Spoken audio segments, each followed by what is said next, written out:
কেমন দিয়েছি বাঁশটা? এবার বুঝুক। You are under arrest. এই মানেটা কি? কি করেছে ছেলেটা যে ভালো থানা থেকে ছেলেটাকে তুলে নিয়ে চলে যাচ্ছেন? এটা কি মগে মূল্য নাকি? নাক্সাল পিরিয়ড পেয়েছে নাকি? কি করেছে নাকি ও?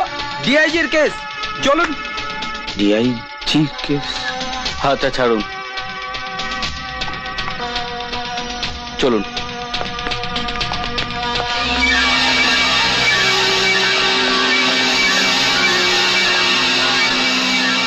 ডিআইজির কেস?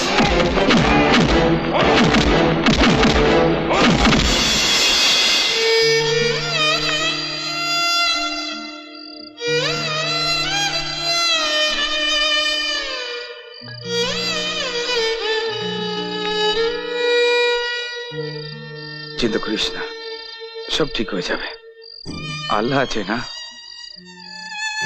একটা কথা মাথায় রাখবি, এই দুনিয়ায় কেউ না থাকলেও তোর এই বন্ধু সেলিম খান আছে। তোকে এখান থেকে বার করে নিয়ে যাবই।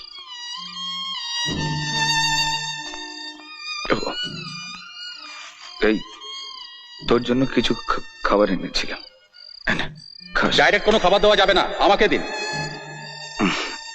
ভাই এটা নিন।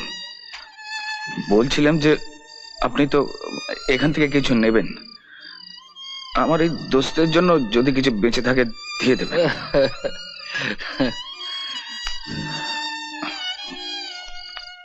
আসি।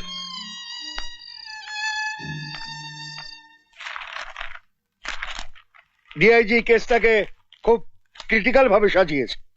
বলছি স্যার দেখুন না, মানে দয়া করে যদি কোনোভাবে কেসটাকে মিটিয়ে দেওয়া যায়। এখানে দয়া দাক্ষিণের কিছু নেই। I shall try my level best, don't worry. By the way, তুমি কি জানো আমার ফিস কত? না স্যার। আমি পার ডে অ্যাপিয়ারেন্সে 10,000 রুপিস নেই, মানে 10,000 টাকা। স্যার 10,000 টাকা? মানে স্যার আমি গরিব ট্যাক্সি ড্রাইভার, বলছি যে একটু কনসিডার করে দেখলে হতো না কেসটা। এটা কি মাছের বাজার নাকি যে মাছের দরদরি করছো? This is my business. Sir sorry. Sir sir চলে যাবেন না স্যার। স্যার আমি সত্যি গরিব ট্যাক্সি ড্রাইভার। স্যার আমার বন্ধুরা যদি না বিপদে পড়তো, আপনি স্যার যদি একটু। স্যার স্যার বলছি যে আপনাকে কোনো চিন্তা করতে হবে না। আমি যেভাবে হোক না কেন আপনার ফিস দেবো। 10,000 20,000 যা লাগে আমি দেবো। শুধু স্যার আমার বন্ধুটাকে বিপদের হাত থেকে মুক্তি দিন স্যার। স্যার হুম, ঠিক আছে, আমি দেখছি।